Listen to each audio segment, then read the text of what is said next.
Greetings all. Welcome to Aquarian Diary. I'm your host, John Irving.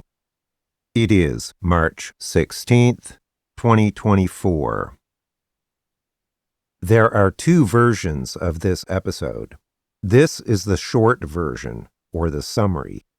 I am publishing a much longer version of this, 40 minutes long, that goes into a lot more detail for those who may be interested in that. In the longer version, I discuss some historical patterns that show up in secondary progressions using the United States Sibley chart and why I'm using that chart. I also discuss some of the implications of the eclipses that are coming up in Libra and Aries. In essence, what is occurring is that the United States is having a secondary progressed new moon on March 25th. This is a once every 29-year or so event that indicates the beginning of a new 29-year cycle. In this case, it is occurring at 19 degrees of Pisces in the fourth house.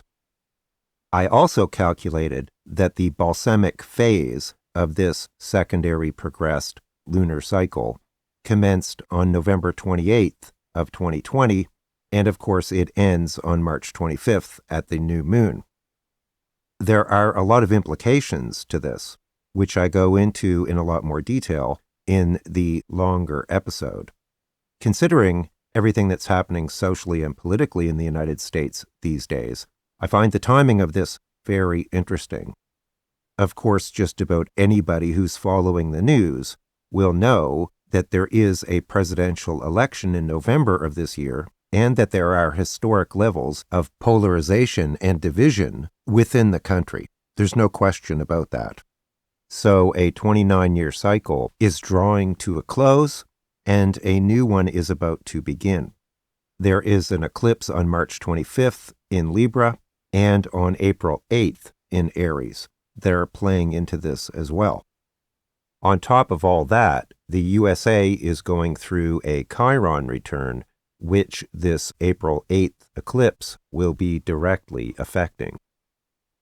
I also published an episode on March 7th of 2024, which is titled Timing Cycles of Life with Secondary Progressions, which is a bit of a primer on how some critical aspects of secondary progressions work.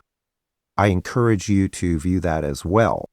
Of course, you can find a link to the longer version of this, as well as the primer on secondary progressions that I mentioned in the episode description.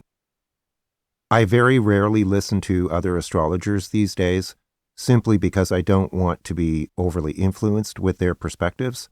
As far as I know, nobody has talked about this yet, and I think it's potentially very significant. Things can get a bit wild during eclipse season, so don't be alarmed if crazy seems to be coming out of the woodwork through April at least. I don't want this summary to be too long, so I'll leave it there for now. Again, if you want more detail, please see the longer version. If you find my work of interest, please share it with others. That would be greatly appreciated. As usual, I always appreciate your likes, shares, comments, and for subscribing to my channel. Thank you very much. For more detail, check the episode description for other episodes or articles that are related or that I mentioned. And if you're interested in a reading with me, I'll put a link to that as well. I have a 10% off special on currently. Many sincere thanks to everyone who supports me, especially my YouTube members. Thank you very much. Take care, all the best, and I'll talk to you again soon. Bye for now.